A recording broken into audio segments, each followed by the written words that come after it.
है ना। चलिए जी, सर आप तो हम लोगों को इमोशनल कर दिए। इमोशनल नहीं कर दिए, सच्चाई से रूबरू करा दिए। क्या सच्चाई होता है, क्योंकि हम भी एक गरीब परिवार से ही बिलोंग करते थे। जब हम भी सुबह में ट्यूशन जाते थे ना, तो मम्मी 4 बजे से ही उठ जाती थी, और 4 बजे से उठ करके ठंडा में हम लोग को लगता था कि हम कंबल में घुसे रहे। मम्मी उस समय कांपते हुए उठती थी और हम लोगों के लिए नाश्ता तैयार करती थी कि बेटा हमारा कोचिंग जाएगा। समझ गए। तो मम्मी उतना कष्ट करती है, समझ गए ना। आपको कभी एहसास नहीं होने देगी माँ कि हाँ बेटा तुम्हारे लिए हम कष्ट कर रहे हैं। तुमको कभी एहसास नहीं होने देगी, यह एहसास तुमको खुद करना पड़ेगा कि हमारी माँ हमारे पिताजी हमारे लिए क्या कर रहे हैं।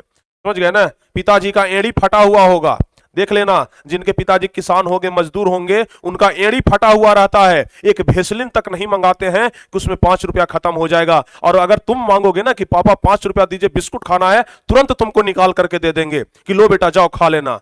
तो अपनी तुम्हारी खुशी के लिए अपने शरीर पर कष्ट झेलने के लिए तैयार रहते हैं। अब समझ गए। तो इसको मतलब ऐसे ही मत जाने दो आप लोग यार, ऐसे ही उसको मत जाने दो, इसके लिए कुछ करो। समझ गए ना। कुछ करो कि तुम्हारे माँ बाप का हौसला बढ़े, कुछ करो कि तुम्हारे माँ बाप का नाम रोशन हो, गांव वाले तुम्हारे माँ बाप को वैल्यू देना शुरू कर देंगे। समझ गए ना। कुछ ऐसा करो। चलिए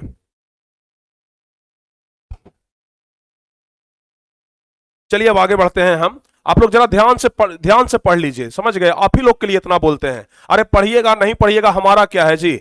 हमारा क्या है, आप लोग तो 1 साल पढ़ रहे हैं ना। हमारा क्या है, आप पढ़िएगा, भविष्य में आप लोग आईएएस आईपीएस बनिएगा, बढ़िया नगर बढ़िया जगह नौकरी लगेगा, आपके माँ बाप का नाम रोशन होगा। शायद जिंदगी में कभी भेंट जाए तो आप लोग हमको पहचान लीजिएगा। तो बस हमें यही चाहिए और कुछ नहीं चाहिए। बाकी तो नाम आपका होगा, नाम आपके माँ बाप का होगा, अच्छे ओहदे पर आप जाएंगे, 4 व्हीलर गाड़ी से आप घूमेंगे, एसी गाड़ी में घूमेंगे, उस समय आपका परफॉर्मेंस बढ़िया होगा, उस समय आपको लोग इज्जत करेंगे। तो हम सिर्फ आपके लिए बोल रहे हैं। समझ गए ना। आपके मम्मी पापा के लिए बोल रहे हैं जो आज कष्ट कर रहे हैं, कल आराम की वह भी अपेक्षा करते हैं कि आज कष्ट है लेकिन कल आराम आएगा। समझ गए ना। तो इसके लिए हम आपको बोल रहे हैं। चलिए हम आगे बढ़ते हैं। अब तीसरा नंबर क्वेश्चन की हम बात कर लेते हैं। तो तीसरा नंबर